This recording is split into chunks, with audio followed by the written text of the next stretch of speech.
In mid-2006, an English-language trailer for the final game of the Xenosaga series was released to the internet, and once again, though not normally inclined to such feelings, I completely gave in to the hype. I watched that trailer so many times I lost count. I pre-ordered the game at the first chance I got. It was, without question, my most anticipated game of that year, and I could not wait to bring it home and play it. Of course, by every conceivable logic, such optimism was probably sorely misplaced. Episode 1, though a success on both sides of the Pacific, fell widely short of the full scope of its intended story, while Episode 2, compared to its predecessor, was a disaster in almost every respect, and quickly earned its reputation as one of the most disappointing RPGs of that generation. With one more game yet to be released, the goodwill of the fans abandoned, and no hope of completing the story that they wanted to tell, every indication suggested that Episode 3 was going to be a failure, a half-baked conclusion made solely to fulfill a business obligation. And yet...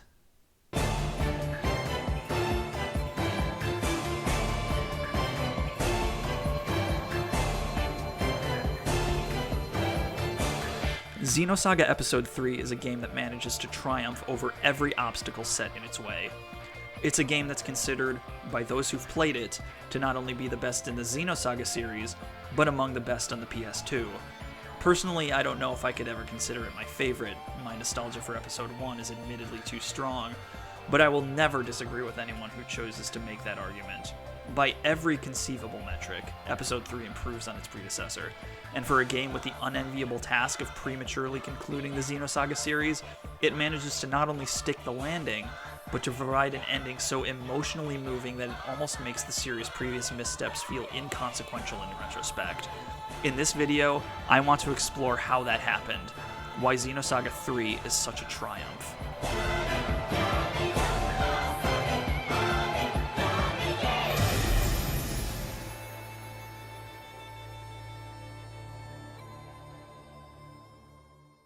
So for those of you who have been following these videos since Episode 1, you know I like to begin by tracing the development history of the game being discussed. In previous videos, this was easy enough. Episode 1's dev history has been well documented since the early 2000s, while Episode 2's, though admittedly significantly more fragmentary, was easy enough to build into a cohesive narrative. For Episode 3, this is next to impossible. Interviews with both series creator Tetsuya Takahashi, as well as the development team for the game itself, are non-existent. All I've been able to find are a few brief interviews with the public relations arm of Namco, who by that point had renamed themselves Namco Bandai after merging with the legendary toy company. The contrast with Episode 1 and 2 is staggering, and though all we can do is speculate in the absence of any hard evidence, I think the reason for this dearth of information isn't hard to figure out. As I mentioned in my previous video, the development of Episode 2 seems to have been a smoother experience than that of its predecessor. With Takahashi handing the reins to a new generation, the game was not plagued with the vaulting ambition and technical hurdles that overshadowed development of both Episode 1 and Xenogears. This, perhaps, gave the new team a false sense of security, a belief that what remained of the series, despite being abbreviated from its original plan, could be concluded in a satisfying way. Early reviews of Episode 2 seem to reinforce this. It may be surprising, given that I made an entire video doing nothing but tearing that game apart, but Episode 2, while receiving slightly lower overall scores, did not review substantially worse than its predecessor in the professional review media. Most notably, the two games received identical scores in Japan's most noteworthy video game review publication, Famitsu. But of course, professional reviews never have the final word on a game's reception. Fan opinion of Episode 2 was significantly more negative, and though I took great pains, in the previous video, to dispel the myth that Episode 1 was not the commercial failure most fans still consider it to be, I cannot do the same for Episode 2. The game was an absolute commercial disappointment, barely eclipsing 50% of Namco's sales goals in Japan. This is a precipitous drop from that of Episode 1, and can't be so explained by the slight decrease in review scores. So what happened? It could be the result of the fact that Japanese fans were more privy to the behind-the-scenes drama unfolding since Episode 1, and realized fairly quickly that with the introduction of a new development team and the total number of games being cut in half, Episode 2, and indeed the rest of the series, would not be what its fans signed up for. The negative word of mouth from those who did buy the game could not have helped sales either. Whatever the case may be, Episode 2 was a bomb.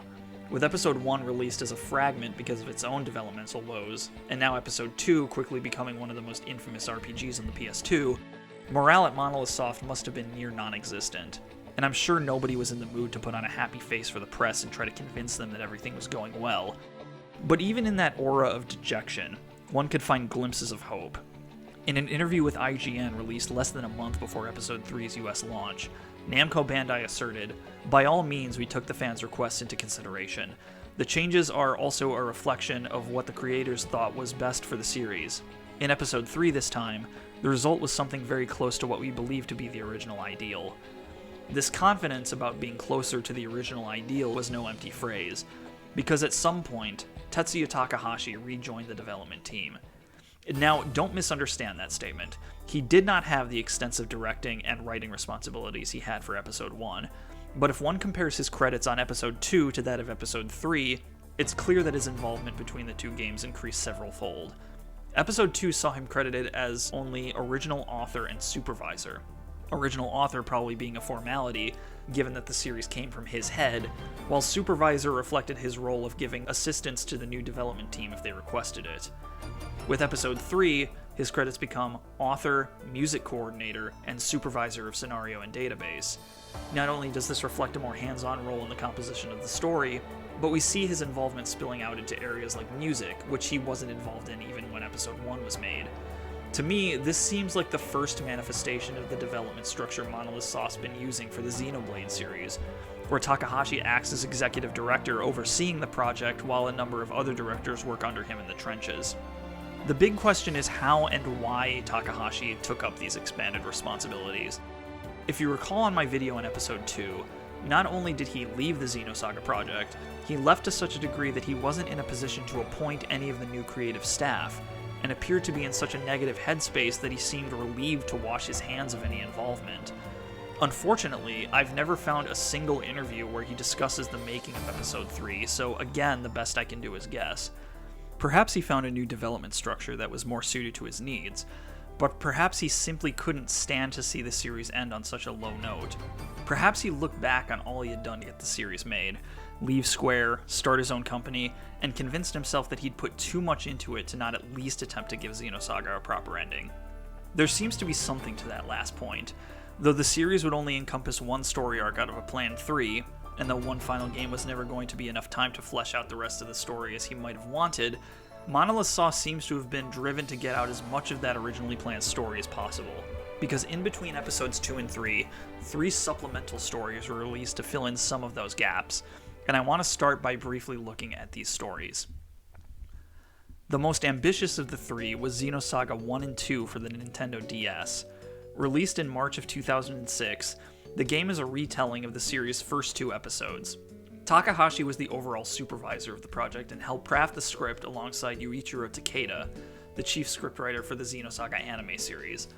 Now, this may seem like a terrible collaboration for anyone who's seen the Xenosaga anime series, since that show was, to put it diplomatically, not very good. But we shouldn't lay the blame on Takeda for that. The anime was 12 episodes long, meaning it had the unfortunate goal of trying to adapt the plot of Episode 1 in around 4.5 hours, which is 3 hours shorter than the total runtime of the game's cutscenes. Given that, the anime was a doomed project regardless of who the production committee chose to make it. In actuality, Takeda was one of the better writers they could have chosen, given that he had previously written the legendary mecha series King of Braves Galgaigar and the cult space opera Banner of the Stars. Unfortunately, I can say very little about how his collaboration with Takahashi turned out, as Xenosaga I and II has never been released in English in any form. A fan translation was in the works at one point, but the last update on the project was in February of 2014, and the group responsible hasn't posted anything to their website since 2015. This should not come as much as a surprise. After all, fan translation is a difficult, thankless endeavor regardless of the game being translated, and translating a Xenosaga game must be the equivalent of a Herculean labor for any translator. Thankfully, a couple of fans have compiled lists outlining the differences between the 2 versions, and from reading those, it's truly a shame Episode 1 and 2 was never released outside of Japan. The game is more than just a straight-up adaptation of the PS2 games. Takahashi and Takeda took the chance to make a number of alterations to bring the story closer in line to the series' original vision.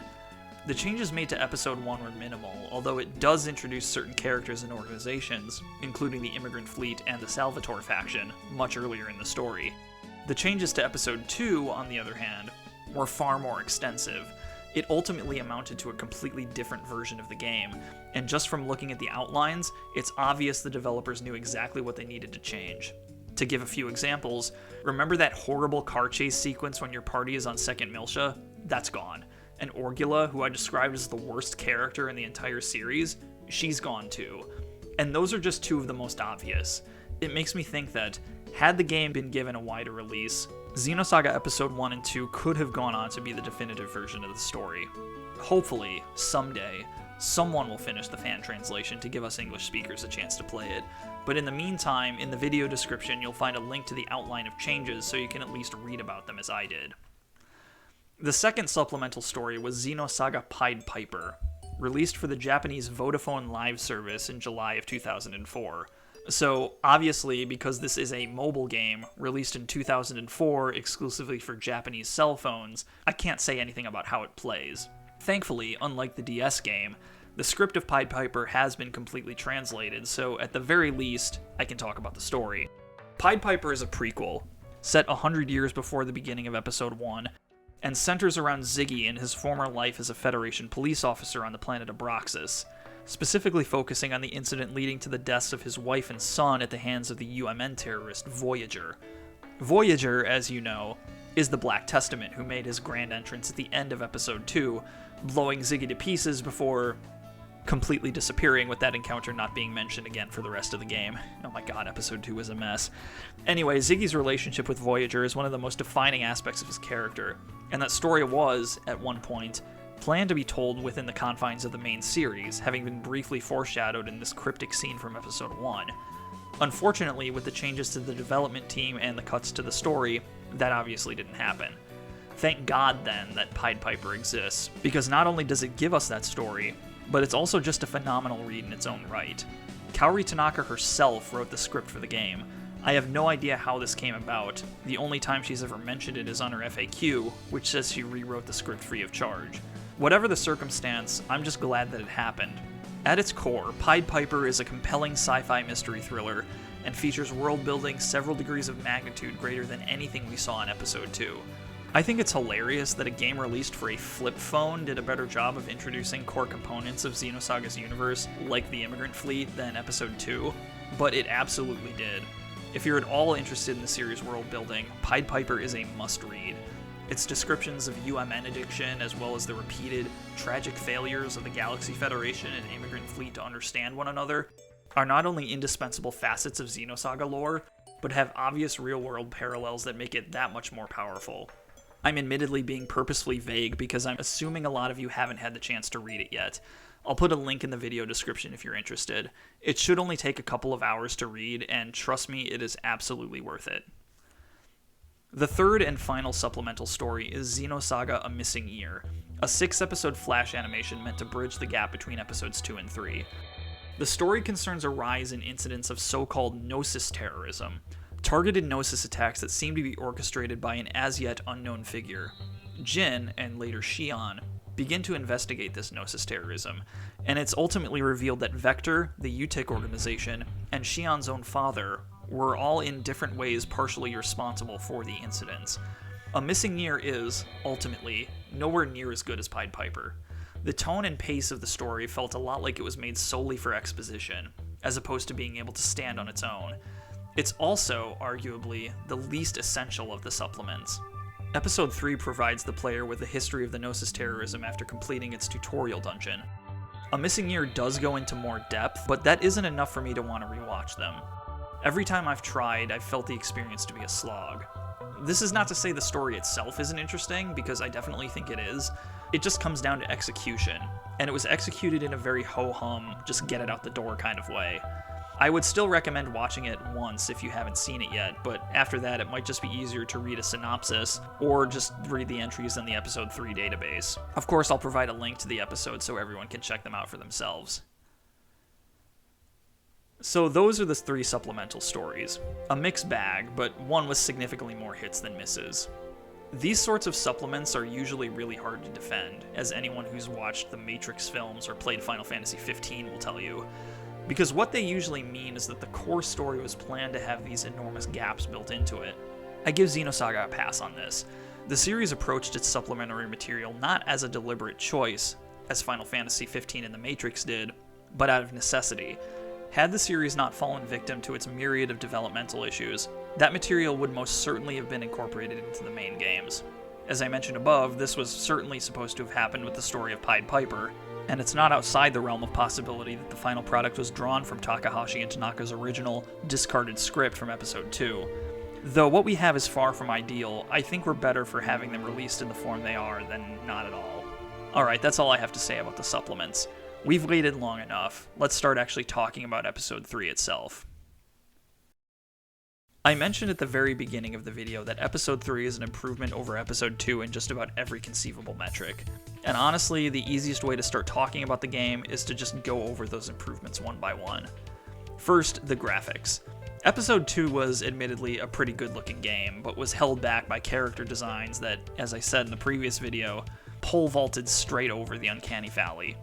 The characters in Episode 3 have been completely redesigned by Koichi Mugatani, who had been working with Takahashi as a concept illustrator since at least the year 2000. His designs brought the characters more in line with the anime aesthetic of Episode 1, while still retaining a unique identity separate from that game. The environments received a similar overhaul. If you remember, I gave Episode 2 a lot of grief for environments that break immersion by feeling much smaller than they should be, most notably the Damarong, a canonically planet-sized colony ship which was reduced to a single office and a hallway. In Episode 3, every area feels much more appropriate to its in-game size. In Labyrinthos, for instance, you get to actually explore multiple floors, including secret areas inaccessible to the public. The CAT testing grounds, the facility that plays host to the early game showdown between Cosmos and Telos, actually feels larger than anywhere in Episode 2. Outside of their sizes, the environments themselves, particularly the game's urban settings, are the nicest they've looked since the series' beginning. Compare Second Miltia in Episode 2, which is mostly populated with lifeless steel architecture, to Fifth Jerusalem and Old Miltia in Episode 3, which feel much more like real cities. I have only one problem with the game's graphical presentation, and I hesitate to even call it a problem, as I'm not sure if it was done as a conscious choice. Xenosaga Episode 3 has the most cutscenes of any game in the series, nearly 9 hours worth. But the vast majority of those cutscenes aren't actually cutscenes at all. They're the in-game character models moving around the in-game environments with voice text boxes. Traditional cutscenes, like what we've seen in Episodes 1 and 2, are severely cut back, appearing only during scenes of intense action or pivotal moments in the story. I don't know why, after 2 games, Episode 3 decided to radically change its presentation in this way. I'm going to assume budgetary shortfalls played some sort of role here. I would imagine if they had the resources, the development team would have used traditional cutscenes throughout the whole game, especially given that those cutscenes, what little of them there are, just look incredible. The rest, given that they're literally just the in-game character models, can't have anywhere near that level of dynamism. Even facial expressions are mostly confined to the character portraits next to the text boxes. And about those text boxes, Episode 3 was released before auto-scrolling became a standard quality of life feature in RPGs, so the player is forced to hit the X button at the end of every text box to progress to the next one. With almost 9 hours of cutscenes, that's a lot of unnecessary button mashing, and after a while you're going to feel the strain. Like I said, I hesitate to call this a problem since I'm sure it wasn't what the developers wanted, and it isn't like it takes anything away from the story they're telling, but I would be lying if I said I wasn't a little disappointed. Moving on to the music, Shinji Hosoe and his inappropriate arcade-style compositions are gone, leaving Yuki Kajiura the sole composer for Episode 3. And, no disrespect to Yasunori Mitsuda, but her soundtrack for Episode 3 is far and away the best in the trilogy. This is at least partly due to the fact that, for the first time, we actually have some real, honest-to-God dungeon music throughout the entire game. Episode 1, as an artistic choice, forewent dungeon music almost entirely, while Episode 2 featured some unfortunately placed Hosoe compositions that generally ruined the atmosphere. In Episode 3, Kajiura's dungeon compositions are always perfectly suited for their environments, and just incredible listens in their own right. I personally love the light, jazzy feel of rolling down the UMN.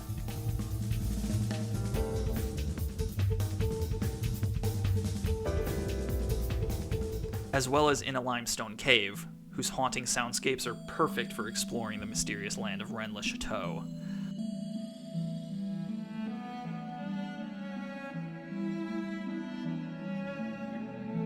Outside of that improvement, the rest of the soundtrack is just profoundly moving.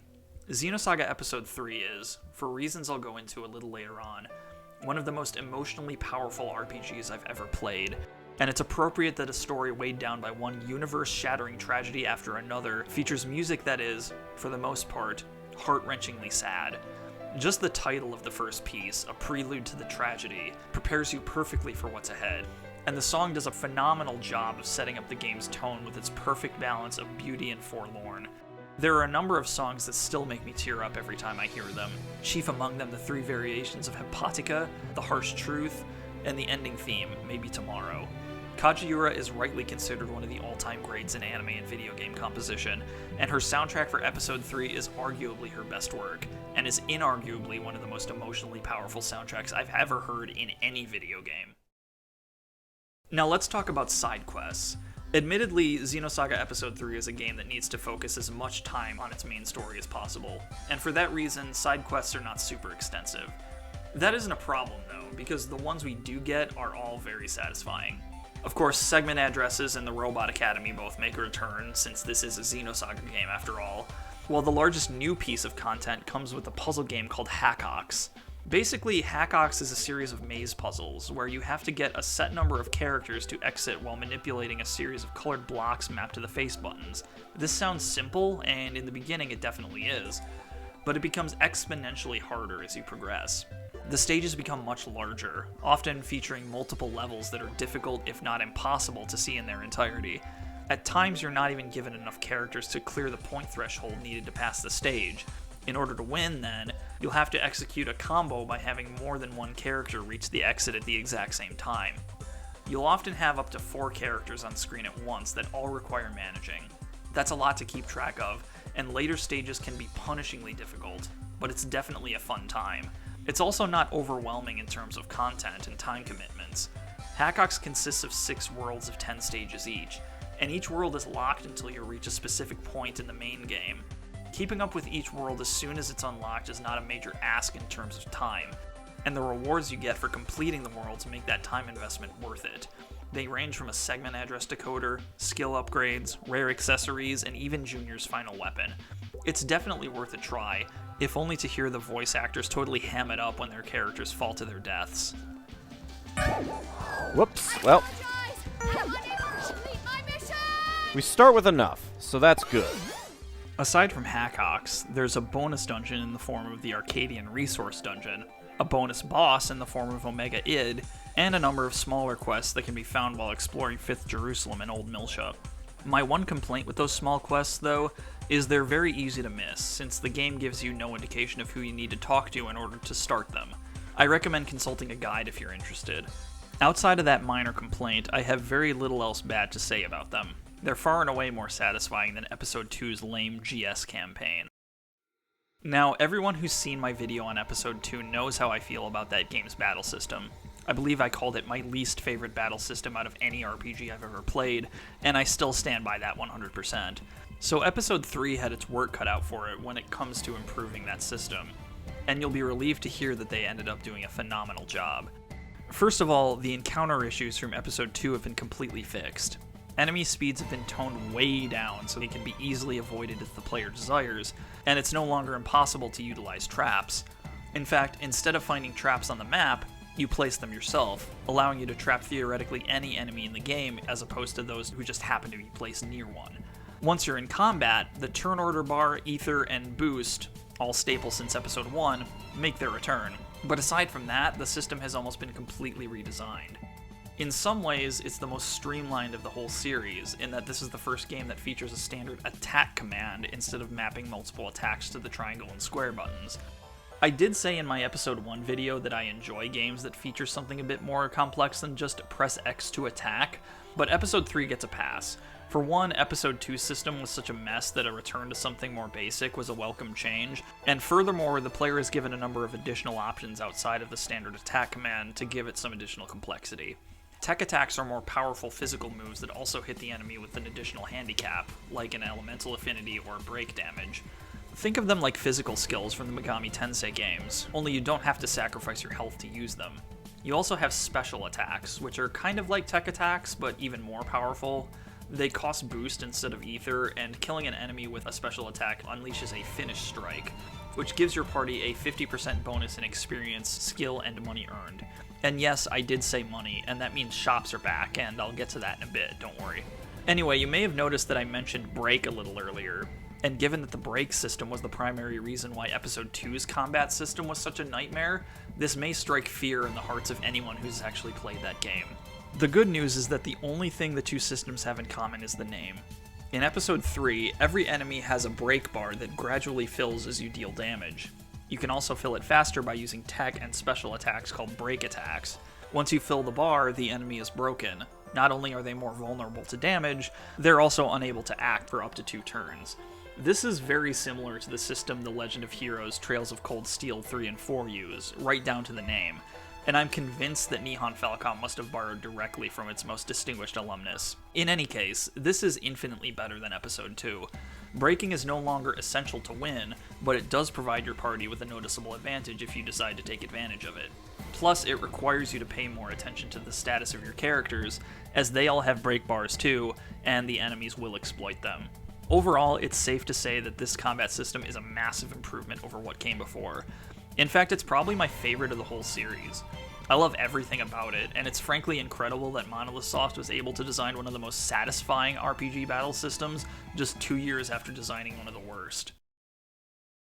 So I mentioned that money and shops are back, which means, aside from once again, thankfully being able to hoard items, you can also buy things for your characters, giving you far more opportunities for character customization than you were in Episode 2.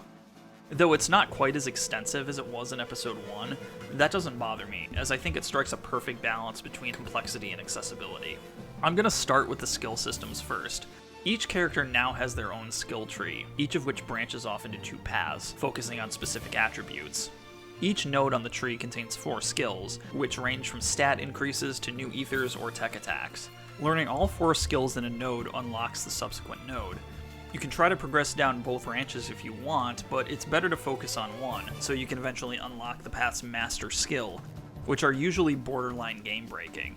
Moving on to equipment, like basically every other RPG, each character gets a weapon and a piece of armor, but in addition to that, they also get not 1, but 3 different accessory slots, a bracelet, necklace, and a ring.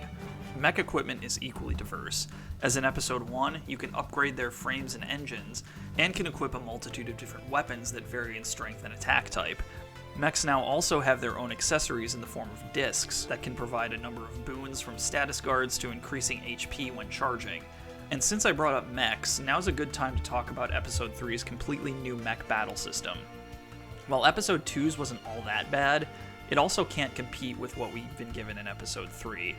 Each of your ESs now has access to a number of different attacks based on what weapon they have equipped. Each attack consumes a certain amount of engine points. You can attack as many times as you want as long as you have the engine points to do so.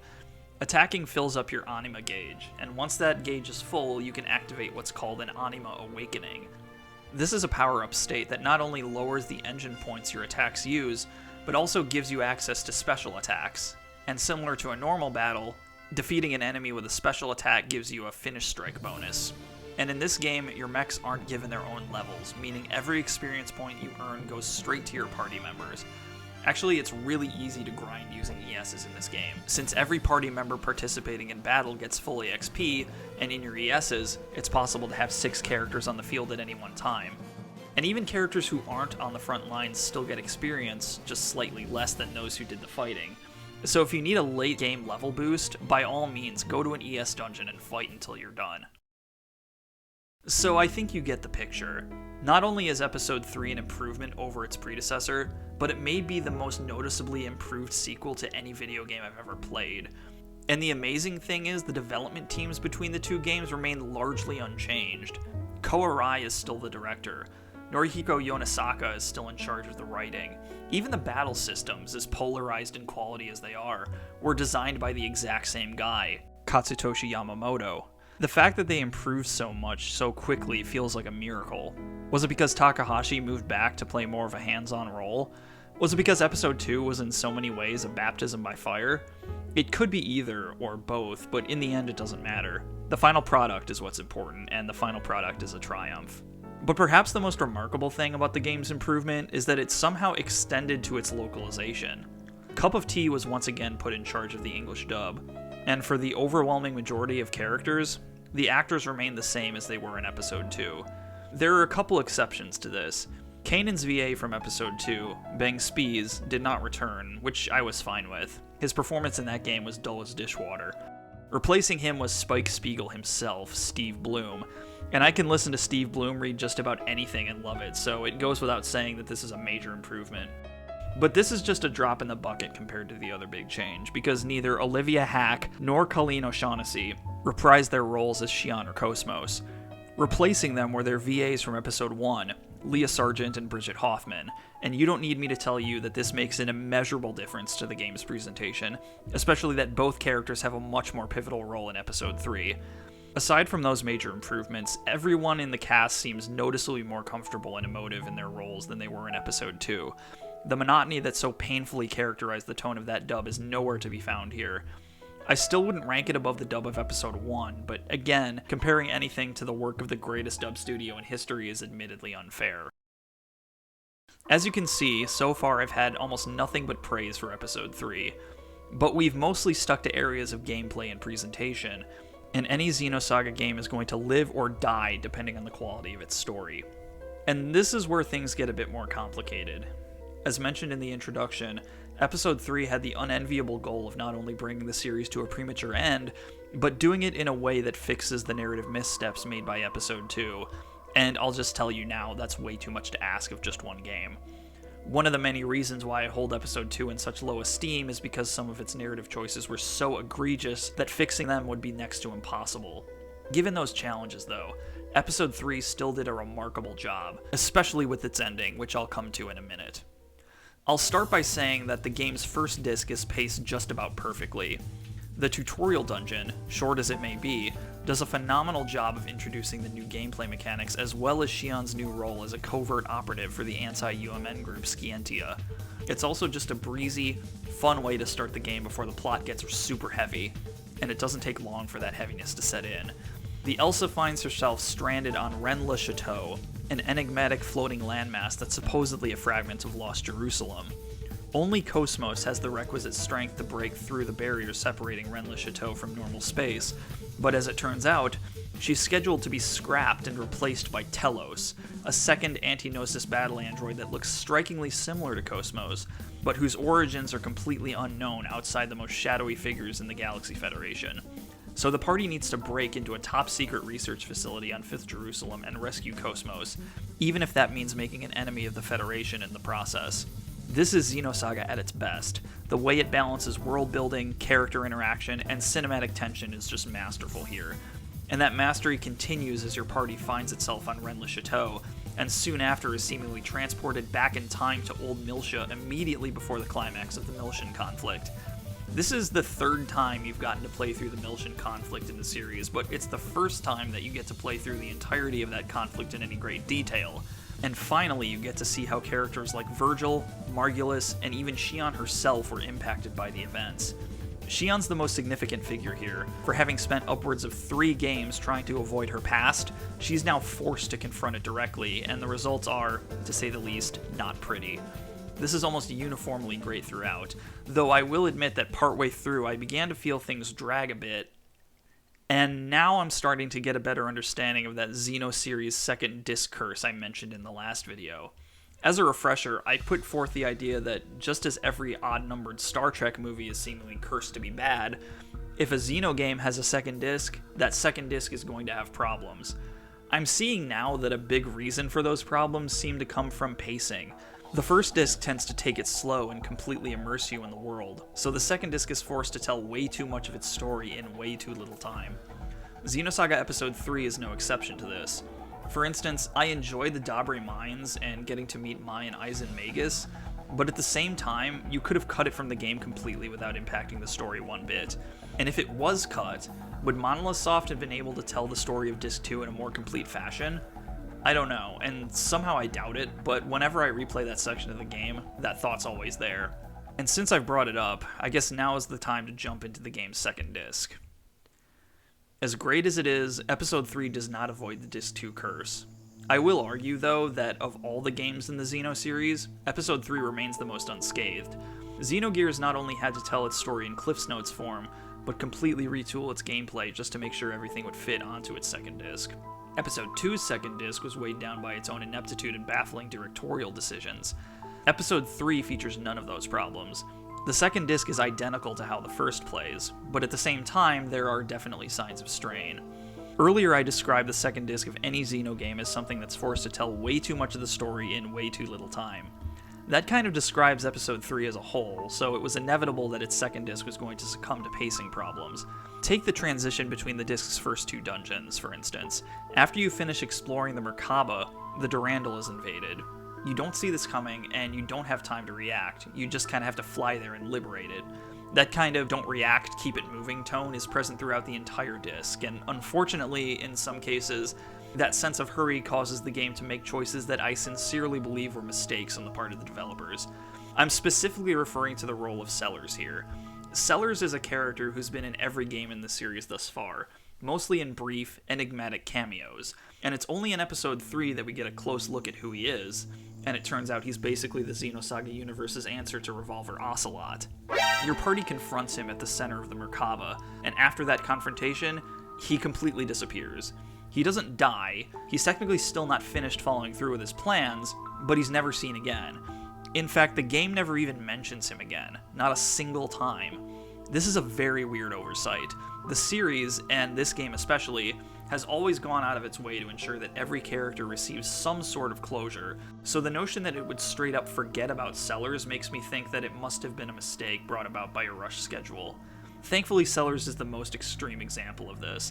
Every other character receives at least a nominal send-off, though most of them are clearly abbreviated for what they want it to be. In fact, much of the game's final dungeon, the planet Mictum, can humorously be summarized as a recurring series of the following: party encounters bad guy gives speech, party fights bad guy gives one more speech, bad guy dies. This is less than ideal, and in certain cases that presentation actually becomes hilarious. The encounter with Richard and Hermann stands out as the funniest.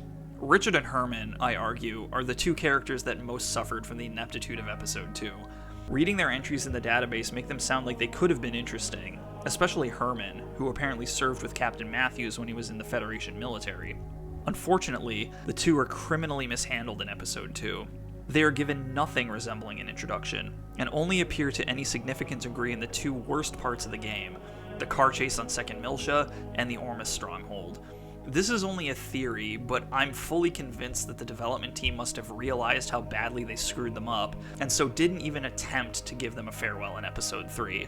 Neither of them are so much as mentioned in Disc 1, and their only appearance in Disc 2 is a very brief speech before the party fights them on Mictum. This is such a hilariously abbreviated appearance that nothing will convince me that it wasn't meant to be an underhanded comment on the series' developmental failures.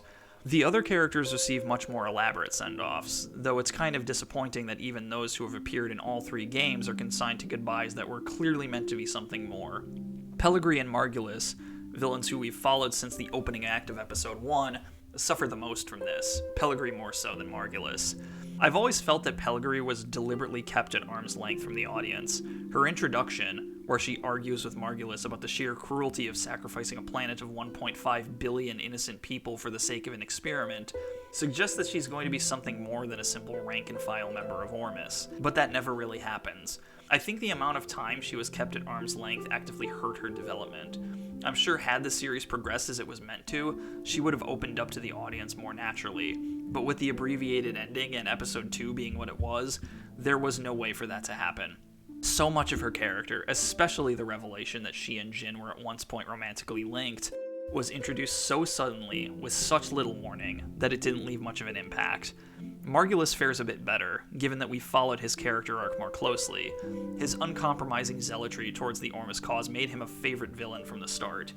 Even when he shows some signs of compassion, Like when he offers Commander Cherenkov a place to belong after once again succumbing to his inner demons, you have to wonder whether that compassion is genuine or if he's just using Cherenkov to further his own ambition. In either case, that ambition pays off. By Episode II, he betrays Patriarch Sergius and becomes second only to the mysterious Cardinal Heinlein in the Ormus hierarchy. But his victory proves to be short-lived. Margulis finds Heinlein's decisions completely out of character with Ormus orthodoxy. He doesn't want to betray his master, yet can't help but feeling that whatever's going on inside Heinlein's head makes no sense to what he understands the goal of Ormus to be. Those feelings continue to eat away at him until finally, Heinlein reveals himself to be Wilhelm, and Ormus to be nothing more than a tool meant to further his plan of eternal recurrence. This completely breaks Margulis. He can't cope with his entire worldview being exposed as a madman's fabrication, and so leaves to seek nothing but his own death, specifically at the hand of his rival, Jin Uzuki. I love his arc. It's devastating and emotionally powerful, but even so, I'm feeling like I'm watching it at 1.5 times speed. I so wish that these character arcs were given the time they needed to better give these scenes the emotional impact they deserve. So far, I've admittedly been kind of hard on the back half of Disc 2. Indeed, most of Disc 2. But I don't want to be misunderstood. I still love this part of the game. My criticisms come less from a place of spite and more from the place of a parent disappointed that their child hasn't been able to live up to their full potential. Even if that potential isn't where it should be, the fact that the game was able to convey the gravity of the world completely falling apart, both on a personal and universal level, is testament to the team's talent. Besides, I'm willing to forgive all those criticisms because of the quality of the game's ending. In fact, as ludicrous as this may sound, that ending is so fantastic, such a powerful resolution to the series as a whole, that it almost makes me willing to forgive the faults of Episode 2. And to understand why this is, I'm going to have to go back to the very beginning and attempt a complete thematic analysis of the series as a whole. Now, I'd love nothing more than to do some kind of multi-part, hours-long breakdown of every single story beat from start to finish, kind of like what Resonant Arc recently did with Xenogears. But let's be honest, the script is already approaching 8,000 words, I don't want to add an additional 50 hours to the runtime, and I don't have nearly enough proficiency in the work of Nietzsche and Jung necessary to do the philosophical themes justice. That being said, I think I can at least put together something short that can shed enough light on what makes the ending work so well. There's a scene in the back half of Episode 1, at the very end of Cosmos' Encephalon dive, where Nephilim shows the party a vision of the future. Cosmos and Udu are locked in combat, and the universe suffers cataclysmic destruction in its wake. As terrifying as that vision is, Nephilim does not allow the party to surrender to despair. The future you just saw is but one of an infinite set of potential phenomena, but that does not mean that the future is already set. Even the smallest of waves can spread throughout the whole. Phenomena change with every moment, just like a drifting wave. If there's a single message unifying the series, this is it. And I feel like Takahashi and Tanaka attempted to integrate that message in as many ways as possible. Consider this. In Episode 1, every time you enter battle, the screen is enveloped in ripples.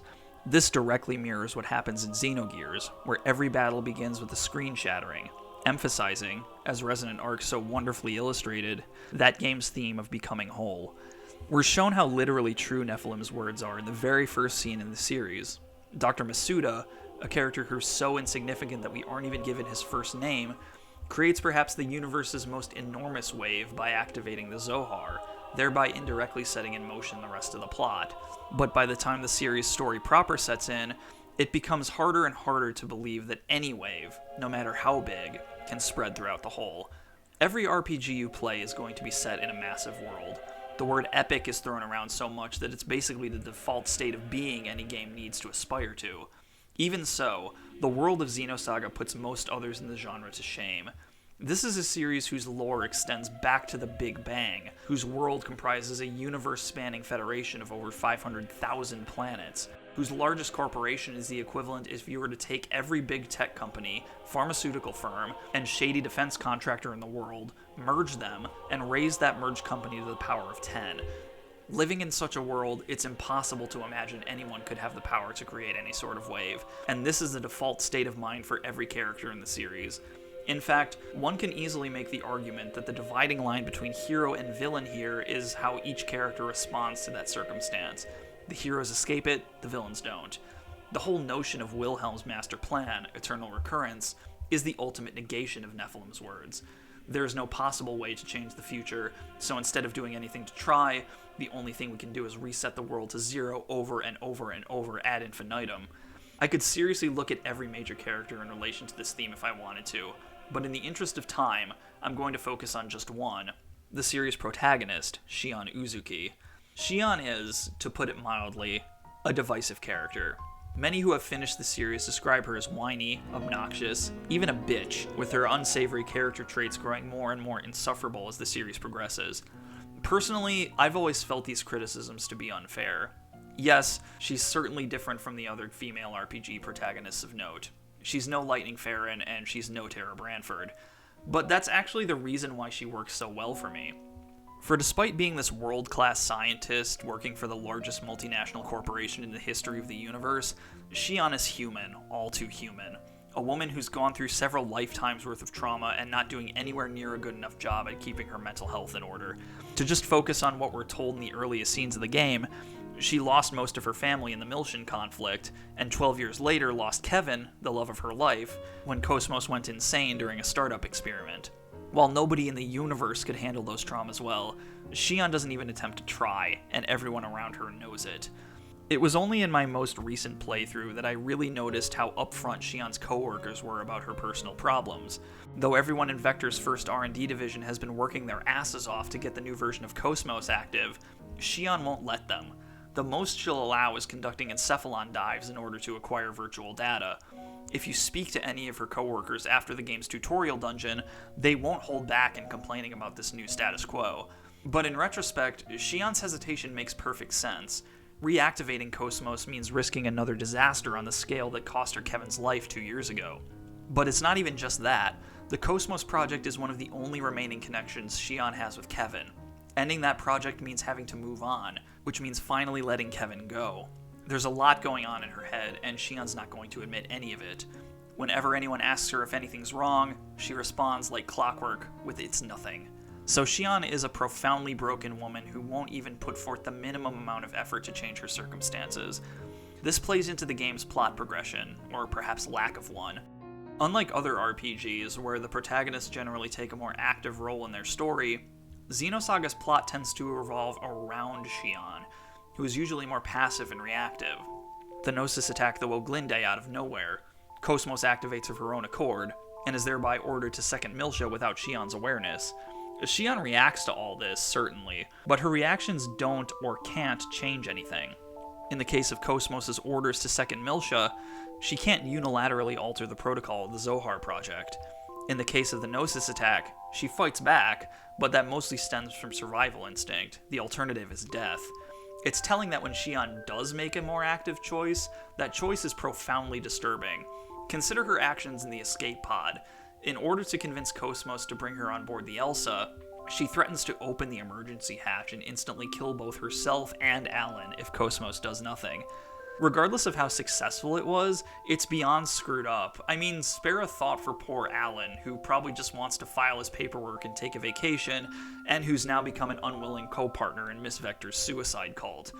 Shion doesn't really make any meaningful character progression for most of the story, and one can easily make the argument that Xenosaga Episode I is the only RPG ever made where the protagonist goes through no character growth whatsoever. She refuses, and the game itself makes note of this. Remember that quote from Nephilim that frames the entire plot analysis? Even the smallest of waves can spread throughout the whole and all that? Well, her very next line, she straight up tells the party that they aren't ready to make that wave, and until they confront their past, they'll never be ready. And Shion won't be ready until Episode 3. She makes her first tentative steps at the end of a missing year, when she learns how deeply involved Vector was in the Gnosis terrorism, as well as the fact that her dad was probably connected to the UTIC organization in some capacity. This causes her to make the greatest active change in the series thus far, to quit her job at Vector and to join up with Scientia. Appropriately then, the beginning of Episode 3 contains the most amount of direct action taken by the party up to that point, breaking into Vector's top-secret S-Line division, and later rescuing Cosmos from being scrapped at the CAT testing grounds. This is progress, but not unconditional progress. Shion becomes even colder and more distant, almost as if she's less willing to face the truth now that she's seen a piece of it. She isn't able to hide from that truth any longer, though, for when the party transports back in time to the Milshin conflict, one of the figures they encounter is Shion herself, and it's here, through being forced to observe her past, that Shion comes face to face with the man who's most responsible for not only her tragedies, but those of the universe as a whole, and it's her ex-boyfriend, Kevin Winnicott. So, one of the bombshell revelations here is that Kevin is Wilhelm's right-hand man, the Red Testament. This is something that I predicted even before Episode 2 came out. I don't know if that's because the reveal is obvious, or if it's because I'm an obsessive maniac who took notes on every little detail during my multiple playthroughs of Episode 1 when I was in junior high. It doesn't matter. The point is that the Testament reveal didn't faze me. What did faze me, though, was everything else we learn about his character. As it turns out, Kevin is a complete bastard. Perhaps the biggest bastard in the entire Xenosaga series. Every single interaction he's ever had with Shion, when they were dating, when they were working at Vector, even when she was a child on Milsha, was completely manipulative, designed to coerce her into furthering the plan of eternal recurrence because she's one of the key components to make the whole thing work. I can't tell you how much I love this reveal.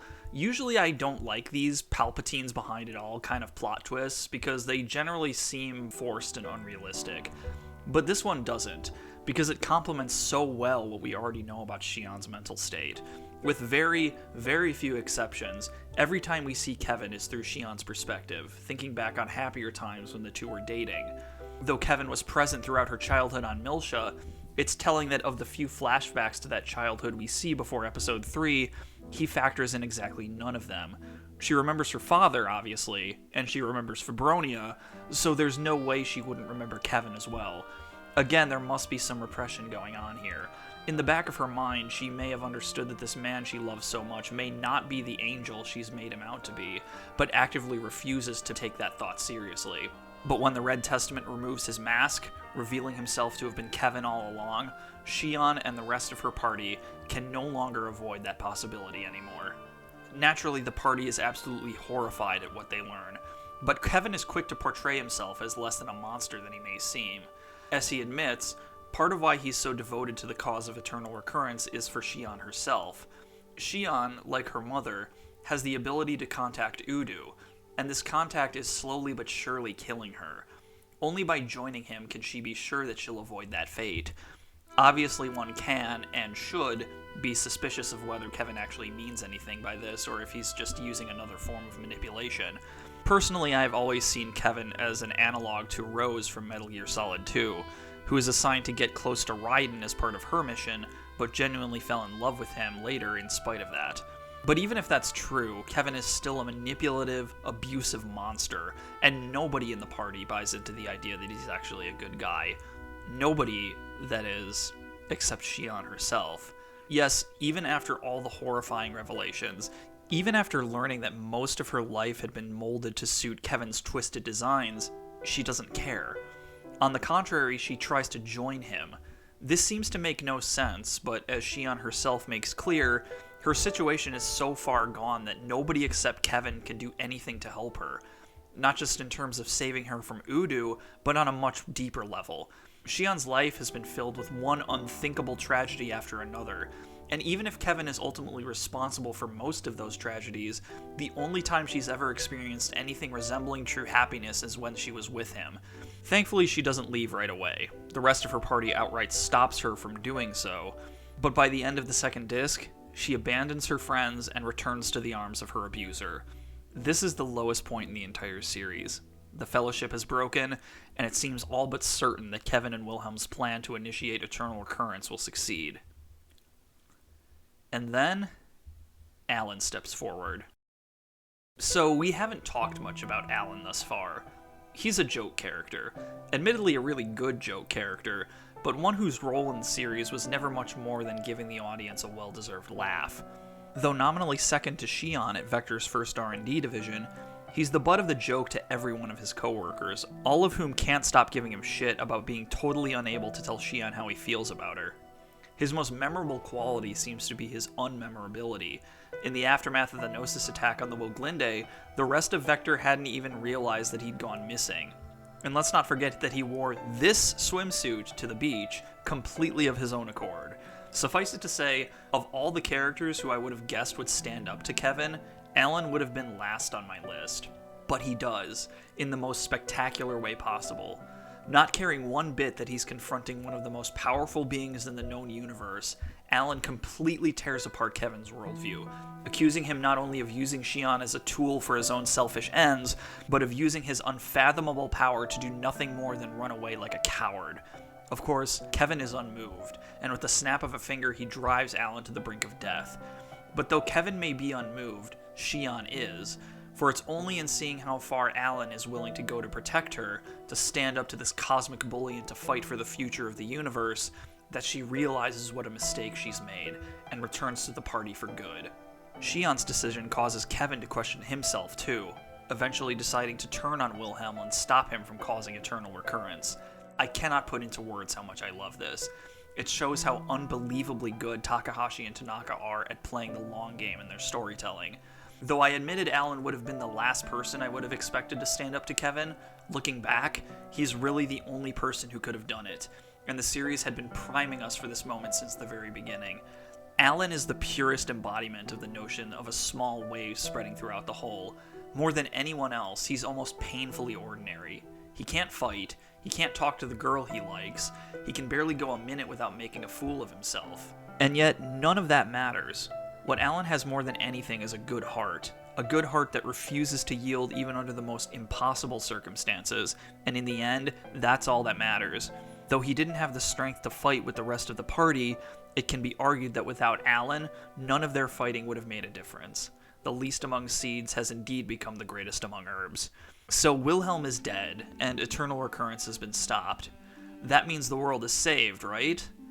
Well, from eternal recurrence, yes, but it's still under threat. According to Chaos, it'll only be another few tens of thousands of years before the universe completely collapses, and that one statement sums up the ending of Episode 3 in a nutshell. It's unbelievably sad, perhaps among the saddest in any game I've ever played. The UMN, the backbone holding the universe together, disappears. It's implied that hundreds of thousands of planets have been destroyed. Jin fucking dies, and the rest of the party has to travel to Earth to somehow save the universe, all without the aid of hyperspace travel. But in spite of all these seemingly insurmountable obstacles, the game's tone never falls into despair. Much like the ending of Xenogears accomplished nearly a decade before, Xenosaga does an incredible job at balancing its tragedy with a corresponding sense of hope and triumph. The party knows now, beyond the shadow of a doubt, that Nephilim was right. Their waves have spread throughout the whole. In fact, they've become the whole. Chaos primes them onward. The potential brought by the light of your wills is unlimited. Alan, as if his earlier speech wasn't great enough, receives arguably the most badass scene in the entire series. As the Gnosis attack the party outside the Elsa, he grabs a machine gun and leaps onto one of them, beating and shooting it to death. The rest of the party can only stare dumbfounded, and the player is right there with them. And in what is perhaps the most powerful moment of all, it's here that, for the first time in the entire series, Alan does not call Shion Chief, but by her real name. Everything about this is beautiful. It does an amazing job at bringing to conclusion the series' earliest themes. I fully admit that during my last playthrough, I cried from the moment Shion first joined Kevin to the very last seconds of the ending credits. I don't care that some parts of the game were a little rushed, and that others were crippled because of Episode 2's mistakes. Episode 3 concluded in such a beautiful way that it made all those criticisms utterly meaningless. But of course, that ending, as beautiful as it is, isn't really an ending at all. It's the conclusion to a story arc. One story arc out of 3, and as it stands, we're probably never going to get the other 2. So for this, the final part of this final Xenosaga retrospective video, I want to briefly discuss what that means.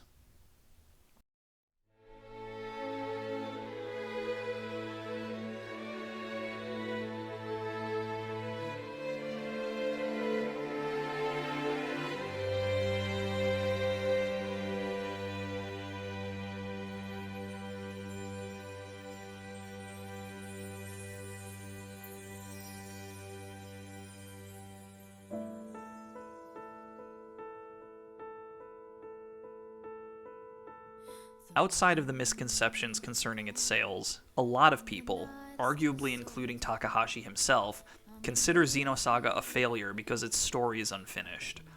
I was never one to go that far. It's one of my favorite series, so of course I was never comfortable calling it a failure, but I will admit to letting its unfinished status color my final impressions. When a story is unfinished, especially one as ambitious as Xenosaga's, you can't help but ask yourself what might have been.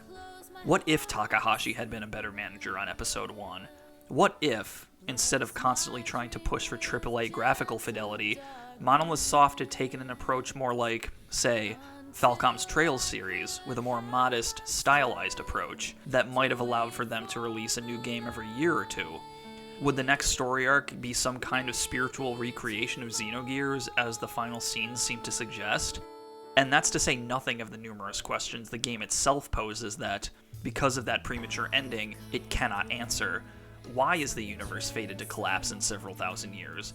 Why is Lost Jerusalem the key to saving everything? Does the party even have a realistic shot of reaching it? In an ideal world, we wouldn't have to ask these questions, because we would have gotten the 6-game, 3-arc story Takahashi and Tanaka had originally set out to make. But of course, that's not what happened, and as it stands, it's very hard to keep those questions out of your head while you play. The problem with this is that thinking about what-ifs takes time away from thinking about what is. I consider myself one of the biggest Xenosaga fans in the world, and even for me, it's only been during the writing process of these videos that I've begun to think more in terms of what is. With that change in thought, for the first time in perhaps my entire history with Xenosaga, I feel like the series that we have is good enough. Don't get me wrong, Episode 2 is a hot mess, and I so desperately wish it would have gotten a facelift in, well, nearly everything, let's not kid ourselves. And Episode 3 obviously had to be rushed out the door, and I so wished it could have had the time to tell the rest of its story the way its creators would have wanted. But even then, even though Episode 2 was a hot mess, and even though that hot mess impacted the development of Episode 3, the series as a whole managed to stick its landing more beautifully than I could have imagined. Like I said, during my last playthrough, I cried basically non-stop from Shion's betrayal to the very end of the game. Very few games have ever had that much of an emotional impact on me, and I can't believe it took me just now to figure that out. Ultimately, I don't need to know the specifics of where the story goes after the ending credits fade. Much like how I didn't need the subsequent 2 entries in the Matrix trilogy, because the rest of the story is essentially prefigured in that final act of the first film, the ending of Xenosaga tells me everything I need to know about what happens afterwards. The party will find Lost Jerusalem, and they will find a way to set the universe in order. It will be long, it will be difficult, but it will happen, because that's the essence of the Xenosaga story. Whether we're talking about those who made the game, or the characters in the game, Xenosaga shows us, from its very inception, that regardless of how insurmountable one's goals may seem, regardless of how life may frustrate you, the smallest of waves can spread throughout the whole. You can change the world. You can create something beautiful that will survive into posterity.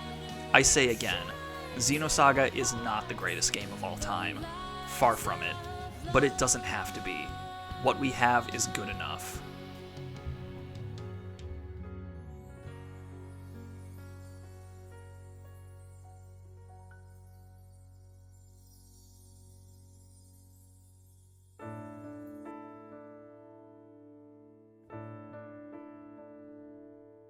The moon is gone, and the night is still so dark. I'm a little bit afraid of tomorrow.